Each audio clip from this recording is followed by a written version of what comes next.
அருட்பெருஞ்சோதி அருட்பெருஞ்சோதி தனிப்பெரும் கருணை அருட்பெருஞ்சோதி.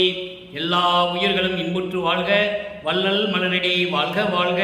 கொல்லா விரதம் குவளை எல்லாம் ஓங்குக, நல்லோர் நினைத்த நலம் பெறுக, நன்றி நினைத்த எல்லோரும் வாழ்க இசைந்து. உலக மக்களே, அறிவார்ந்த அன்பர்களே, ஆண்மநேய ஒருமைப்பாடுடைய அன்பர்களே, வல்லப்பமான நமக்கு திருவற்பாவில் 3ஆம் திருமுறையில் 3வது பதிகத்தில் இருக்கின்ற இரங்கல் மாலை என்ற பதிகத்தில் இருக்கின்ற பாடலுடைய விளக்கங்களை பார்த்து கொண்டிருக்கிறோம். இரங்கல் மாலை மொத்தம் 31 பாடல்களை கொண்டது. இதுவரை 29 பாடலுடைய விளக்கங்களை நாம் பார்த்திருக்கிறோம். இந்த 29 பாடல்களிலும் அந்த விளக்கங்களின் ஒரு சுருக்கம். அதாவது வல்லப்பமானவர்கள் சமயங்களும் மதங்களும் மார்க்கங்களும் சூழ்ந்திருந்த காலகட்டங்களில் தனது தந்தை அருட்பெருஞ்சோதி ஆண்டவரால் இந்த மண்ணுலைக்கு வருவிக்க உற்றார். மண்ணுலைக்கு வருவிக்க உற்றாரை தவிர எந்த நோக்கத்திற்காக வருவிக்க உற்றார் என்பது அப்போது அவருக்கு தெரியாது. 9 ஆண்டுகள் வரைக்கும் வல்லப்பமானுடைய மனநிலை ஒரு நிலையில் இல்லை. அவருக்கு தெரியாது ஏன் இந்த மண்ணுலைக்கு வருவிக்க உற்றோம் என்ற நிலை அப்போ அவருக்கு தெரியாது. ஆக சமயங்களும் மதங்களும் மார்க்கங்களும் சூழ்ந்திருந்த காலகட்டங்களில் 9வது ஆண்டில் வல்லப்பமானவர்கள் இந்த மண்ணுலைக்கு வருவிக்க உற்று 9வது ஆண்டில் ஆட்கொண்ட பிறகு தன்னுடைய மறைப்பு நிலை நீங்குகிறது. மறைப்பு நிலை நீங்கிய உடனே இறைவனால் வருவிக்க உற்றேன் என்ற வருவிக்க உற்றது மட்டும் அந்த நிலை அவருக்கு தெரிகிறது. அதன் பிறகு எந்த நிலையும் அவருக்கு தெரியாது. அந்த காலகட்டத்தில் இறைவனை எப்படி பார்க்க வேண்டும் என்று நினைத்து, அப்போ சிவபெருமான் தான் இறைவன் என்று நினைத்து கொண்டிருக்கிறார். சமயங்களையும் மதங்களையும் மார்க்கங்களையும் சார்ந்தவன் சிவபெருமான். சிவபெருமானும் சரி, நடராஜனும் சரி, மதுரையில் இருக்கின்ற சொக்கநாதனும் சரி, தியாகராஜ பெருமானும் சரி, யாராக இருந்தாலும் சரி, சைவ சமயத்தில் இருந்தவர்கள். அவர்கள் சமயங்களையும் மதங்களையும் மார்க்கங்களையும் பின்பற்றி கொண்டிருந்த பதத்தலைவர்கள், தத்துவத்தினுடைய தலைவர்கள். ஆக அப்படிப்பட்ட நிலையில் இருக்கும்போது இறைவனை பார்க்க வேண்டும் என்பதற்காக திருவொற்றியூர் செல்லுகிறார். திருவொற்றியூரிலே இவரை பார்த்தவுடனே காட்சி கொடுத்து மறைந்து விடுகிறார். அதன் பிறகு இவரை பார்த்தவுடனே, நமது இறைவன் வல்லப்பமானவர்களை பார்த்தவுடனே தெருவிலே நின்று கொண்டிருந்தவர் அவரை பார்த்தவுடனே ஓடுகிறார். ஓடும் பொழுது இவரும் பின்னாலே ஓடியும் அந்த ஓட்டத்தை பிடிக்க முடியவில்லை. ஆக இறைவனை பார்க்க முடியவில்லை. இறைவன் தன்னை பார்த்து தெருவழியாக ஓடுகிறார். அதோடு மட்டுமல்ல, நாரையும் கிளிகளையும் தூது அனுப்பியும் எந்த விதமான பயனும் இல்லை. ஆக இறைவனுடைய நிலை இப்படி இருக்கிறதே, நம்மளை ஆண்டு கொண்டானை தவிர ஆண்டு 6 3 ஆண்டில் ஆட்கொண்ட அருள்கடலே என்று கூறுவார் நமது இறைவன் வல்லப்பமானவர்கள்.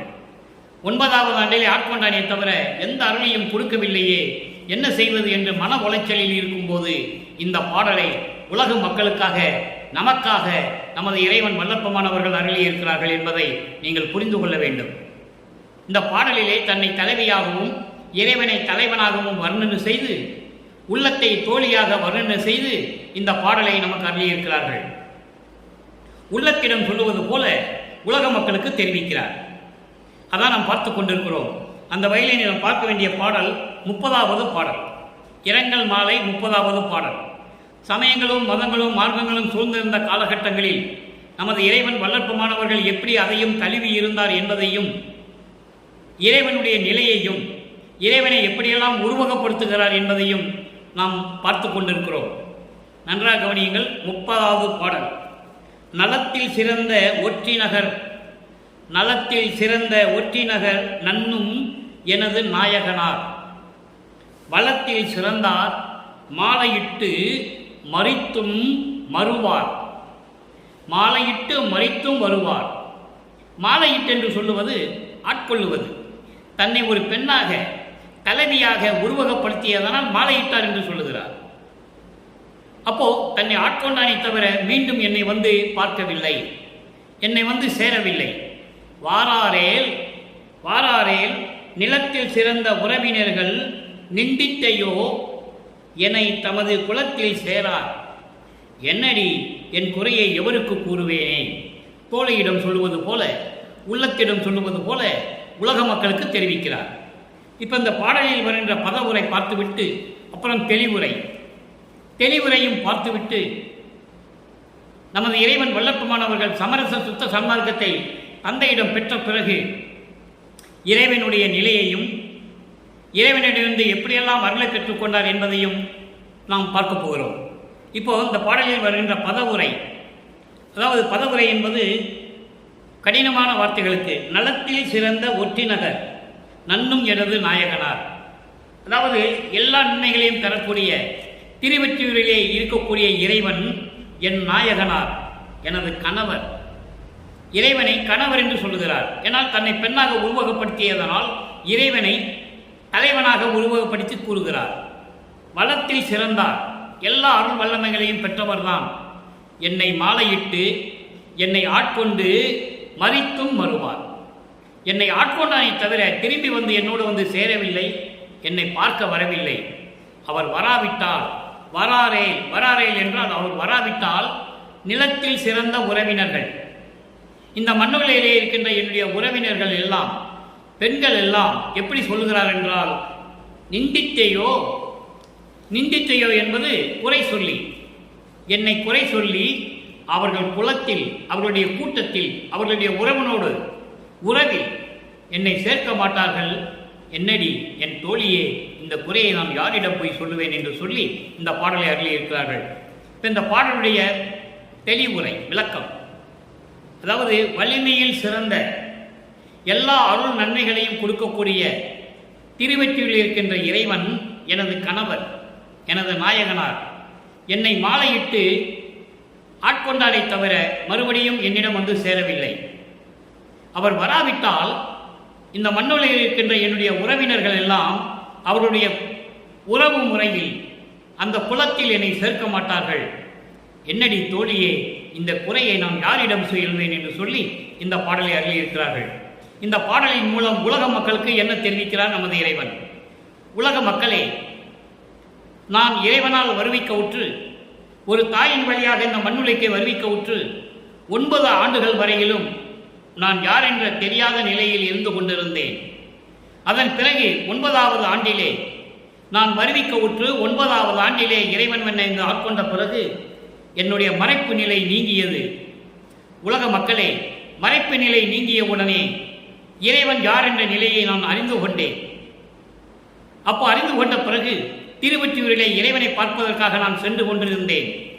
திருவெற்றியூரிலே திருவிழா வீதி இறைவன் பவனி வரும்போது இறைவனை எப்படியும் பார்த்து விடலாம் என்று அங்கு நின்று கொண்டிருந்தேன். என்னை பார்த்துவிட்டு காட்சி கொடுத்து விட்டு மறைந்து விடுகிறார். அதன் பிறகு நான் தெருவின் ஓரத்திலே நின்று கொண்டிருந்த போது என்னை பார்த்தவுடனே திரும்பி பார்க்காமல் ஓடுகிறார். அந்த ஓட்டத்தையும் என்னால் பிடிக்க முடியவில்லை. இப்படி என்னை ஆட்கொண்டு விட்டு எந்த அருளையும் கொடுக்காமல் என்னை பார்த்து ஓடிக்கொண்டிருக்கிறான் சிவபெருமான். இந்த நிலை எப்படி எந்த அளவுக்கு போய் சென்று விடுமோ என்று நான் பயந்து கொண்டிருக்கிறேன். மீண்டும் வந்து என்னை அணைத்துக் கொள்ளவில்லை, என்னை சேர்த்துக் கொள்ளவில்லை.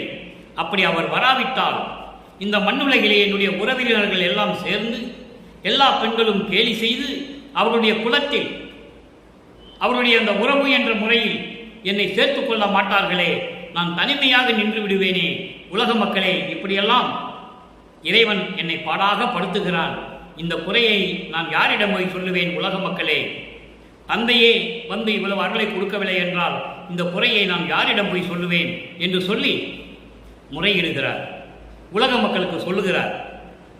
அப்படிப்பட்ட நிலையில் இருந்து கொண்டிருந்தார் அன்றைய காலகட்டத்தில் நமது இறைவன் வல்லற்பமானவர்கள். ஆக இறைவனை ஆட்கொண்டானே தவிர எந்த அருளையும் கொடுக்கவில்லை என்பதை வல்லப்பமானவர்கள் தெளிவாக நமக்கு திருவெட்பாவின் மூலம் அறிவியல் இருக்கிறார்கள்.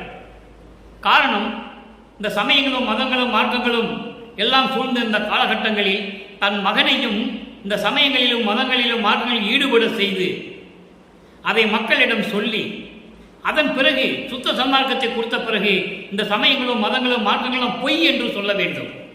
அதற்காகத்தான் தன் மகனை அதில் ஈடுபட செய்கிறார் என்பதை நீங்கள் புரிந்து கொள்ள வேண்டும். அப்போ இறைவன் இப்படியெல்லாம் செய்யும்போது அவருக்கு அப்போ தெரியாது.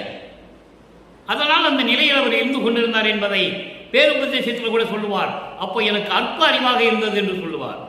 அற்ப அறிவு என்பது எனக்கு மறைப்பு நிலை இருந்தது, எனக்கு அந்த இதெல்லாம் எனக்கு தெரியாது.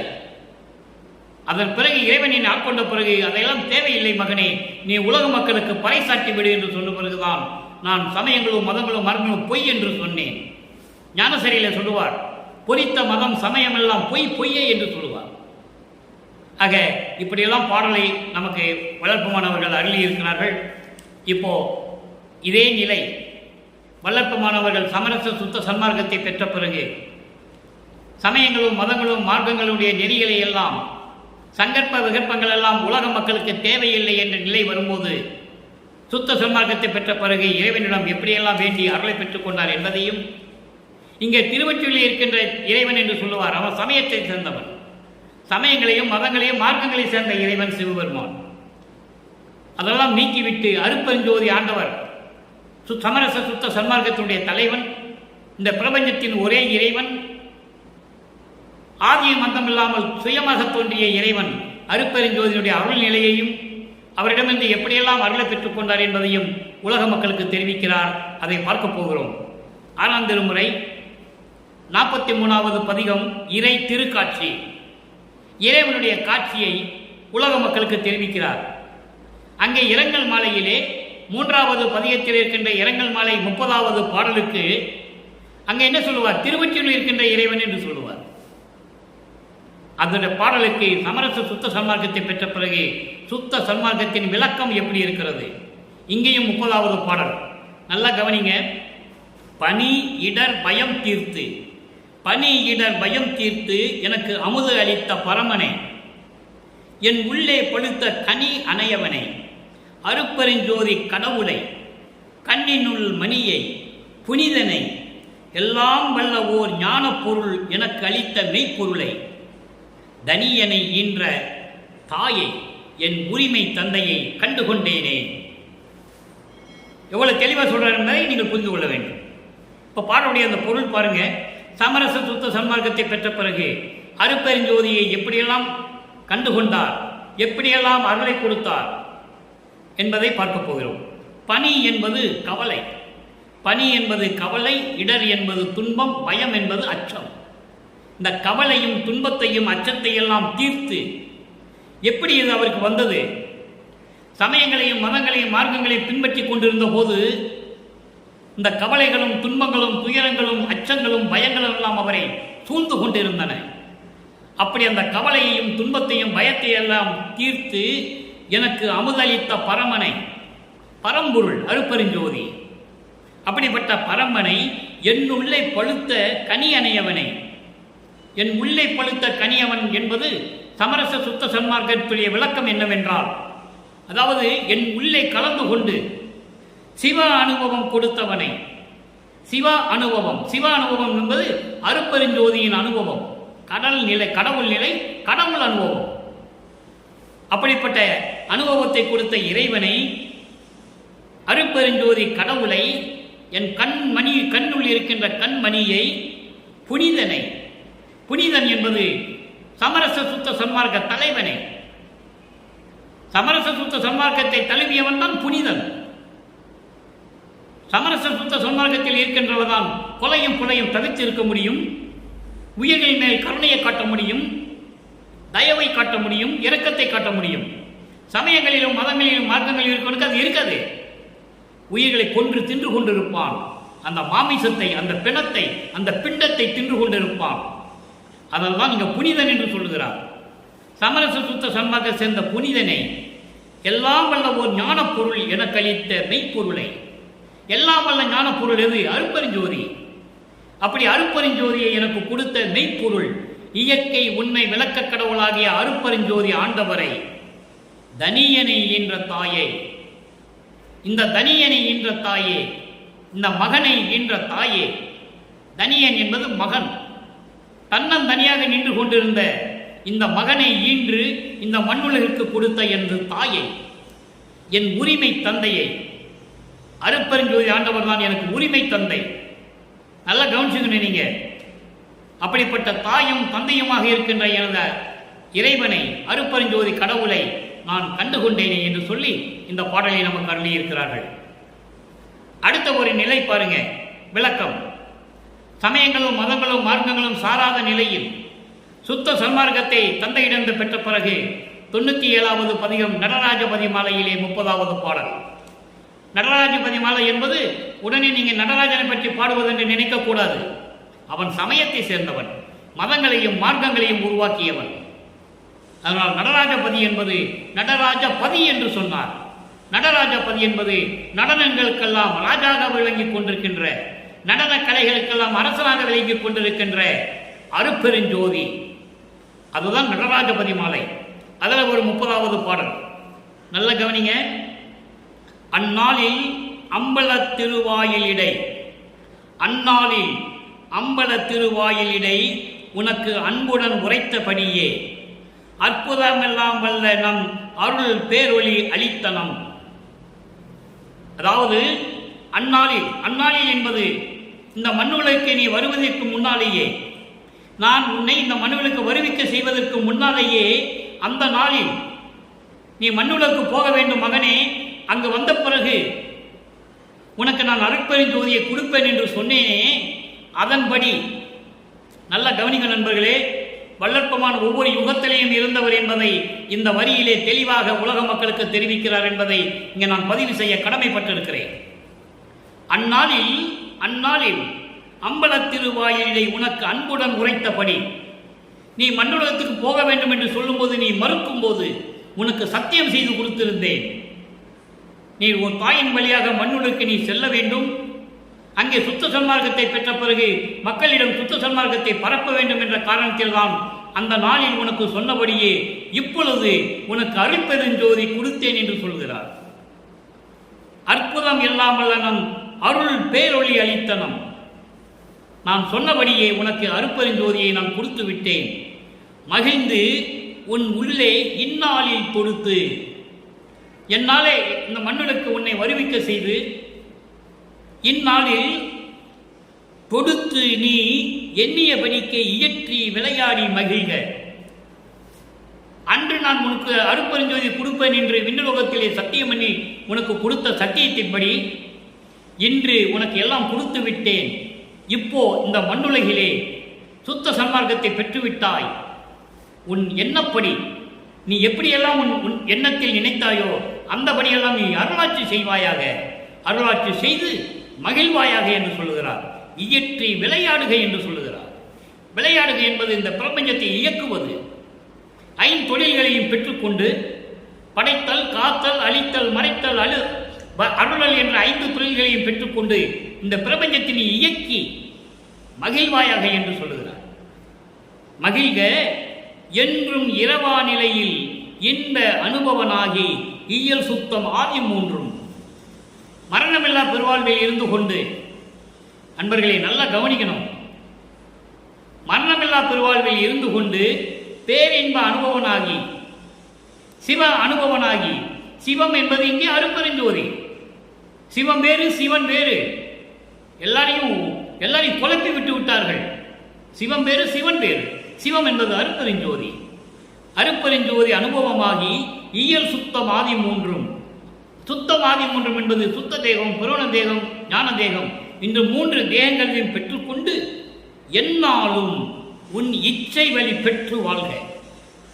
எந்நாளும் என்பது இந்த பிரபஞ்சம் இருக்கிற வரைக்கும் எல்லா யுகங்களிலுமே நீ உன் எண்ணப்படி இச்சை பெற்று நீ வாழ்க.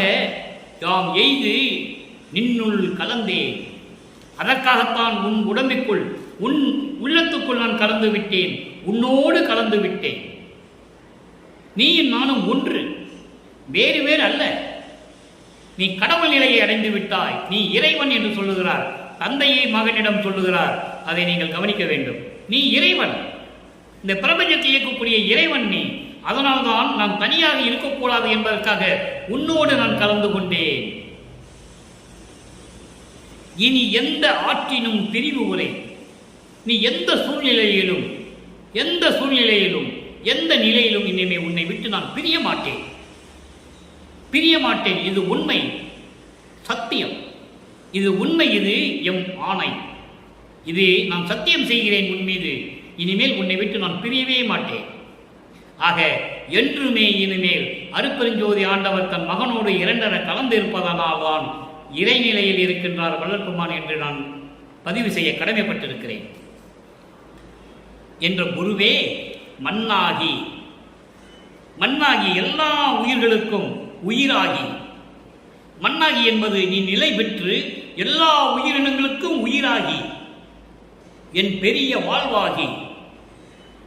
வாழ்வாகி அழியாத வரமாகி நின்ற குருவே. இறைவனை கூறுகிறார், இப்படியெல்லாம் எனக்கு கொடுத்த இறைவனே என்ற குருவே, வரமாகி நின்ற சிவமே. சிவம் என்று சொல்லுகிறார். நான் சொல்லல, சிவம்னா அருட்பெருஞ்சோதி. மணிமண்டில் நடு நின்ற ஒரு தெய்வமே, சத்தியஞான சபையில் நின்ற தெய்வமே, நடராஜபதியே, எல்லாம் வல்ல நடராஜபதியே. எல்லாம் வல்ல நடராஜனே என்று சொல்லவில்லை. நல்லா நீங்க புரிஞ்சுக்கணும்.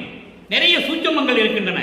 திருவெட்பாவிலே நிறைய இடங்களில் சூட்சமங்கள் இருக்கின்றன.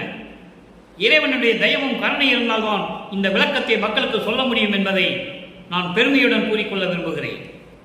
நடராஜபதியே, அருட்பெருஞ்சோதியே. ஆக இன்னொரு நிலைக்கு விளக்கம் பாருங்க. அங்க என்ன சொல்லுவார்? 2ஆம் திருமுறையிலே மாலையிட்டால் எனக்கு ஒன்றும் தரவில்லை என்று சொல்லுவார். இப்போ அந்த விளக்கத்தை இங்கே சொல்லிட்டாரு. இப்போ அவர் மீண்டும் வரவில்லையே என்று சொல்லுவார். அதை பாருங்க. 106வது பதிகம் சுத்த சிவநிலை. சுத்த சிவநிலை என்பது சமயங்களும் மதங்களும் மார்க்கங்களும் இல்லாத ஒரு சுத்த சன்மார்க்கத்தின் நிலை. சுத்த சன்மார்க்கத்தின் நிலை. வேதம் ஆகமங்கள் என்று வீண்வாதம் ஆடுகின்றீர். உலக மக்களே, வேதங்கள் ஆகமங்கள், வேதங்கள் என்பது ரிக்வேதம், யசுர்வேதம், சாமவேதம், அதர்வண வேதம் என்றும் சிவநெறி நூல்கள் என்றும் வீண்வாதம் செய்கின்றீர்கள். உலக மக்களே, வீண்வாதம் செய்து கொண்டிருக்கிறீர்கள். உண்மை நிலை தெரியாமல். உண்மை கடவுள் யார், உண்மையான மார்க்கம் எது, இதெல்லாம் தெரியாமல் வீணாக வாக்குவாதம் செய்து கொண்டிருக்கிறீர்கள். உங்கள் பொழுதை வீணாக்குகிறீர்கள். எனவே வேதங்களும் ஆகங்களும் என்று சொல்லி வீணாக பேசிக்கொண்டிருக்கிறீர்கள். வேதம் ஆகமத்தின் விளைவு அறியீர் நீங்கள். அதனுடைய பயன்கள் என்ன, வேதங்களுடைய பயன்கள் என்ன, சிவநெறி நூலுடைய பயன்கள் என்ன என்பது உங்களுக்கு தெரியாது. அறிந்து கொள்ளாமல் இருக்கிறீர்கள். அதில் ஒன்றுமே இல்லை, எந்த பயனும் இல்லை, எந்த நன்மையும் இல்லை உலக மக்களுக்கு என்று சொல்லுகிறார். சூதாக சொன்னவேளால் உண்மை வெளித்தோன்ற உரைக்கவில்லை. சூதாக சொன்னவைகள் வேதங்களும் சிவநெறிகளும் சூதமாக, சூழ்ச்சியாக, வஞ்சகமாக, மறைமுகமாக எல்லாமே சொல்லிக் கொண்டிருக்கின்றன. இந்த வேதங்களும் ஆகங்களும் உண்மை நிலையை வேதங்களும் சொல்லவில்லை, வேதங்களும் சொல்லவில்லை, ஆகமங்களும் சொல்லவில்லை. இவ்வளவு விளக்கம் இருக்கிறது. எளிதான பாடல் தான், 4 வரிதான். 40 பக்கம் சொல்லலாம் விளக்கம் சொல்லணும்னா, நமக்கு நேரம் பத்தலை. வேதங்களும் ஆகங்களும் என்னென்ன சொல்லிக் கொண்டிருக்கின்றன என்று வீண்வாதம் பேசிக் கொண்டிருக்கிறீர்கள் உலக மக்களே. அது கிடையாது. வேதங்களிலும் ஒன்று இல்லை, ஆகமங்களும் ஒன்று இல்லை. இதனால உலக மக்களுக்கு எந்த பயனும் கிடையாது. ஆக இவைகளெல்லாம் எப்படி சொன்னன? சூழ்ச்சியாக, மறைமுகமாக, வஞ்சகமாக பொய் சொல்லிக் கொண்டிருக்கின்றன உலக மக்களே. அதை நம்பாதீர்கள். அதெல்லாம் உண்மை அல்ல. உண்மையை வெளிப்படையாக அவைகளெல்லாம் சொல்லவில்லை.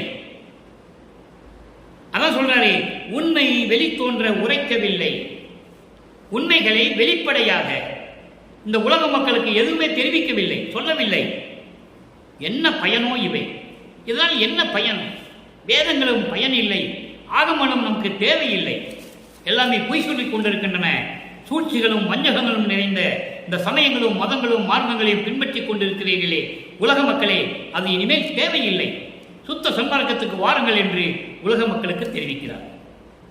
அடுத்து ஒரு விளக்கம். 110 தனி திரு அலங்கள். தனி திரு அலங்கள் என்பது சுத்த சன்மார்க்கத்துடைய வேண்டுகோள் என்று கூட சொல்லலாம். சுத்த சன்மார்க்கத்தின் வேண்டுகோள் என்று கூட சொல்லலாம்.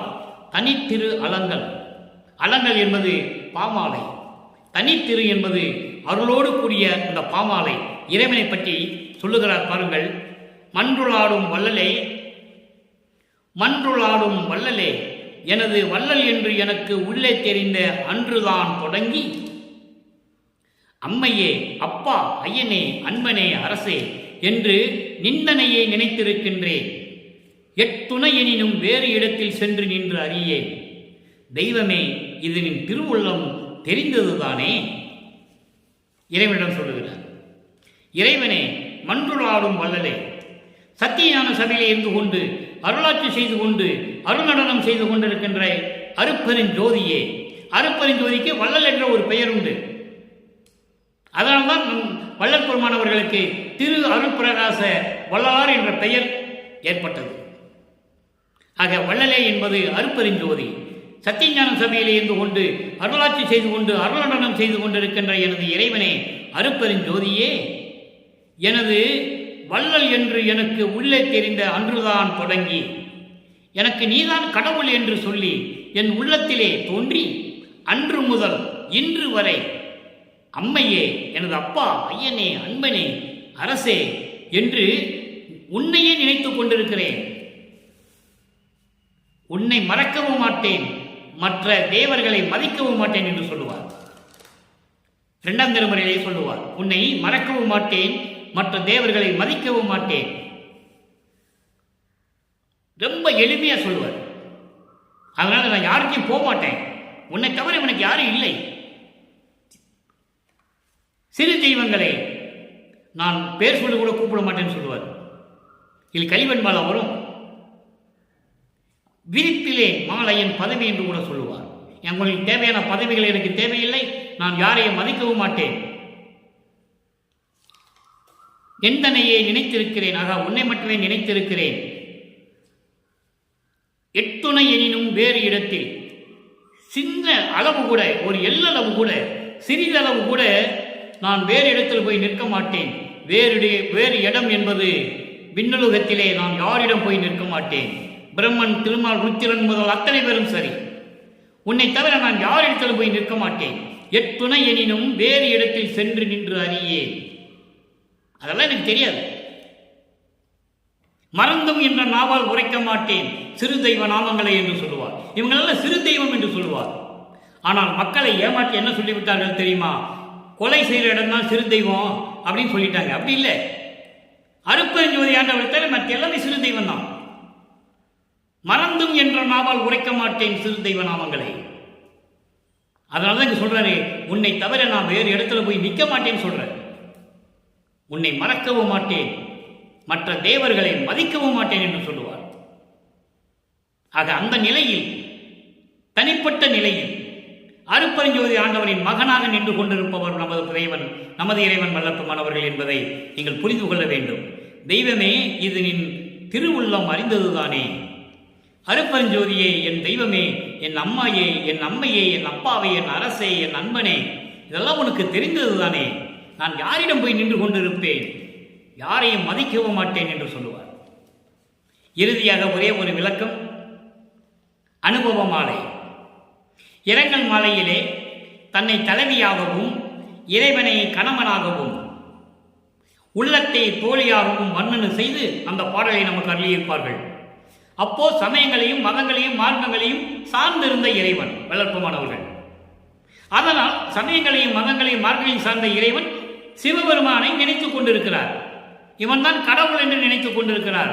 அதன் பிறகுதான் தெரிந்தது, இது பொய், இது சமயங்களையும் மதங்களையும் சார்ந்தவன் என்று தெரிந்த பிறகு அருட்பெருஞ்சோதி தான் கடவுள் என்ற நிலைக்கு வந்து அருட்பெருஞ்சோதியை எப்படியெல்லாம் சொல்லுகிறார் என்பதை இந்த பாடலிலே தோழியிடம் எப்படி சொல்லுகிறார் என்பதை நீங்கள் பார்க்க வேண்டும். இங்கேயும் 30வது பாடல், இரங்கல் மாலை 3ஆம் திருமுறையில் இருக்கின்ற 30வது பாடலுக்கு சமரச சுத்த சன்மார்க்கத்தின் விளக்கம் இங்கே இருக்கிறது. 30வது பாடலிலே இங்க பாருங்க, இங்கு சிலர் உண்ணுக என்று என்னை அழைக்கின்றார் என் தோழி, நான் இவர்களுக்கு என் புகழ்வேன் அம்மா. ஓங்கு நிலா மண்டபத்தே என் கணவருடனே உவட்டாத தெல்லமுதம் உண்டு பசித்திருந்தேன். இந்த பாடலில் எத்தனை சூட்சமமான விளக்கங்கள் இருக்கின்றன என்பதை நான் படிப்படியாக சொல்லுவதை நீங்கள் கவனமாக கேட்டுக்கொள்ள வேண்டும்.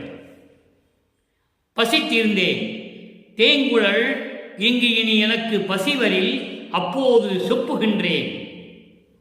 இப்போது சிலுகு இளைத்தல் வேண்டாம், ஏங்கள் அற நீ அவருக்கு தெளிவிப்பாய். மற்ற இருந்தவரும் விருந்தவரும் இனிது புசித்திடற்கே. இது பாடல். அதாவது இந்த பாடலில் என்ன சொல்கிறார் என்றால், என்னை சில பேர் சாப்பிட கூப்பிடுகிறார்கள்.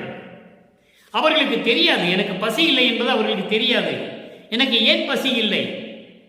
நிலா மண்டபத்தே, சிவஞான வெளியிலே நான் என் கணவருடன் திகட்ட உண்ண தெல்லமுதம் பசி தீர்க்க உண்டேன். எனக்கு பசி இல்லை. ஆக வள்ளற்பெருமானுக்கு பசி இல்லை, அவர் எதையும் உண்டதில்லை என்பதை இங்கு தெளிவாக உலக மக்களுக்கு தெரிவிக்கிறார். இறைவனுக்கு பசி இருக்காது, இறைவனுக்கு தூக்கம் இருக்காது, இறைவன் மலஞ்சலம் கழிக்க வேண்டிய அவசியம் இல்லை. 5 மலங்களை நீங்கியவன், பாசங்களை நீக்கியவன், பற்றுகளை நீக்கியவன், அவன்தான் இறைவன். அதனால்தான் வள்ளற்பெருமான் இறைநிலையில் இருந்து கொண்டிருக்கிறார். அவருக்கு எந்த பந்த பாசங்கள் இல்லை. ஒரு தாய் வழியாக வருவிக்கு ஊற்றாரை தவிர அது அவங்க செய்தான் ஆகணும். தெளிவா சொல்லுவார் வள்ளற்பெருமான். உபசாரத்தால் பெற்ற தாய் என்பால் ஒருத்தியின் கருவறையிலே இருக்கும் போது என்று சொல்லுவார். உபசாரத்தால் பெற்ற தாய் என்பால் ஒருத்தியின் கருவறையில் நான் இருக்கும் போது என்று சொல்லுவார். ஆக அவருக்கு பந்த பாசங்கள் கிடையாது. பொய் பிரச்சாரத்தை செய்து கொண்டிருக்கிறார்கள். நான் வள்ளலாருடைய பேரன் வழியில் வந்தவன், வள்ளலாருடைய பேத்தி வம்சத்தில் வந்தவன் என்று. அதல்ல, தவறு, முற்றிலும் தவறு. அவர் இறைநிலையில் இருக்கின்றவர், அவர் இறைவனாகவே வருவிக்கப்பட்டவர் என்பதை இங்கே நான் பதிவு செய்ய கடமைப்பட்டிருக்கிறேன். இங்கு அத்தனையும் சொல்வதெல்லாம் உண்மை. ஏனால் இதெல்லாமே திருவருட்பாவில் இருக்கிறது. எனது சொந்த கருத்தல்ல, எனது தனிப்பட்ட கருத்தல்ல. திருவருட்பாவிலே இறைவன் உலக மக்களுக்கு என்ன சொல்லி இருக்கிறார் என்பதை தான் இங்கே பார்த்து கொண்டிருக்கிறோம். இங்கு சிலர் உண்ணுக என்று என்னை அழைக்கின்றார் என் தோழி. இந்த மண்ணுலகிலே இப்பொழுது சில பேர் என்னை வந்து சாப்பிட வாருங்கள் என்று, சாப்பிடுவதற்கு வாருங்கள் என்று என்னை அழைக்கிறார்கள் தோழி. உள்ளமே உலக மக்களே, உலக மக்களே, என்னை சாப்பிடவா என்று சொல்லி சில பேர் அழைக்கிறார்கள். இங்கே இந்த மண்ணுலகிலே நான் இவர்களுக்கு என்ன சொல்லுவது அம்மா? நான் என்ன சொல்லுவது? காரணம், இவர் அவருடைய மகன் என்றோ எதற்காக வருவிக்கு விட்டார் என்றோ சொல்லக்கூடாது. ஏன்னா அப்படிதான் சத்தியம் பண்ணி அங்கிருந்து வராரு, மின்னுலகத்திலிருந்து வராரு. அங்கே அப்பனுக்கும் மகனுக்கும் உரையாடல் நடந்து கொண்டிருக்கிறது. திருவருட்பாவிலே பாடல் உண்டு, யாரும் மறுக்க முடியாது. அற்புதமாக இருக்கும். ஒரு மாது பெற்ற மகன் பொருட்டாக உவந்து முன்னம் ஒரு மாமனாகி வழக்கு உரைத்தாய். என் வழக்கு உரைத்ததற்கு இரு நிலத்து போல் வேடம் கட்டி இருத்திக்களோ.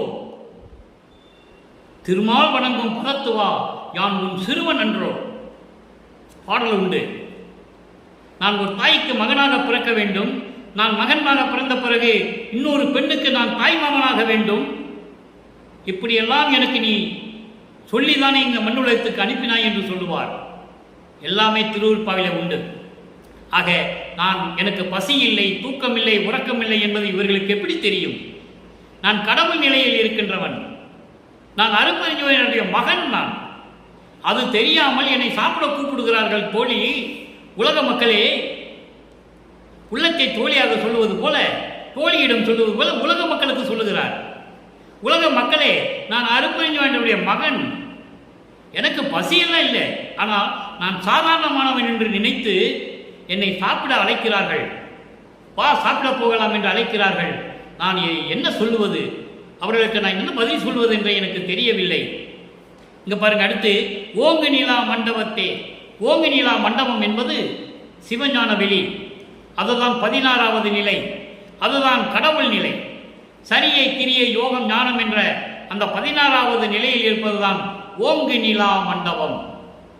அங்கே யாரும் போக முடியாது. அங்கே நானும் என் கணவரும்,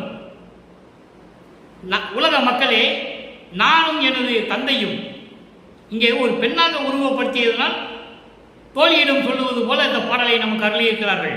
ஆனால் உலக மக்களுக்கு தெரிவிப்பது என்ன? உலக மக்களே, ஓங்கு மணி மண்டபத்திலே என்னோடு சேர்ந்த நண்பர்கள், உறவினர்கள் எல்லாம் என்னை சாப்பிட அழைக்கிறார்கள். நான் யார் என்று அவர்களுக்கு தெரியாது, நானும் சொல்லவும் முடியாது. அந்த சூழ்நிலையில் நான் இருந்து கொண்டிருக்கிறேன். நான் என்ன சொல்லுவது என்று சொல்லுகிறார். அதுதான் முதல் 2 வரி. ஈங்கு சிலர் உண்ணுக என்று என்னை அழைக்கின்றார் என் தோழி, நான் இவர்களுக்கு என் புகழ்வேன் அம்மா. தன்னை பெண்ணாகவும் உள்ளத்தை தோழியாகவும் வர்ணனை செய்து இறைவனை கணவனாக வர்ணனை செய்து சொல்லுவது போல இந்த பாடலை அருளியிருக்கிறார்கள். ஆனால் உலக மக்களுக்கு என்ன தெரிவிக்கிறார்? அதை பார்க்க வேண்டும். உலக மக்களே, நான் மண்ணுலக வருவிக்க விட்ட பிறகு நான் யார் என்று தெரியாமல் இந்த பாடலை உலக மக்களுக்கு சொல்லும்போது அவர் சுத்த சன்மார்க்கத்தை பெற்றுக்கொண்டு இறைநிலையில் இருந்து கொண்டிருக்கிறார். 6வது எட்டில் வல்லப்பமானவர்கள் வருவிக்க விட்ட ஆண்டிலிருந்து 51 ஆண்டுகள் வரை 8 பிரித்து அவருடைய தந்தை அருட்பெருஞ்சாண்டவர் மகனுக்கு அருளை கொடுக்கிறார். 8 ஆண்டுகளுக்கு ஒரு முறை. ஆக இந்த பாடலை நமக்கு அருளி இருக்கும் போது நமது வல்லப்பமானவர்கள் 6வது எட்டில் இருந்து கொண்டிருக்கிறார். 6 8 48. அப்போ சுத்த சன்மார்க்கத்தை பெற்றுக்கொண்டார், எல்லாரையும் பெற்றுக்கொண்டார். அருட்பெருஞ்சோதியை பெற வேண்டும், தந்தை இவரோடு வந்து 2 கலக்க வேண்டும். அந்த 2 நிகழ்வுகள் தான் பாக்கி, மீது எல்லாமே பெற்றுக்கொண்டார். அதான் சொல்றார் அவரு, நான் மண்ணுலையிலே வருவிக்க விட்ட பிறகு உலக மக்களே என்னை யார் என்று தெரியவில்லை. இவர்களுக்கு என்னோடு சேர்ந்த சிலர் நண்பர்கள் என்று சொல்லலாம், உறவினர்கள் என்றும் சொல்லலாம். இவர்களெல்லாம் என்னை சாப்பிட அழைக்கிறார்கள். நான் யார் என்று தெரியாமல் நான் என்ன சொல்லுவது?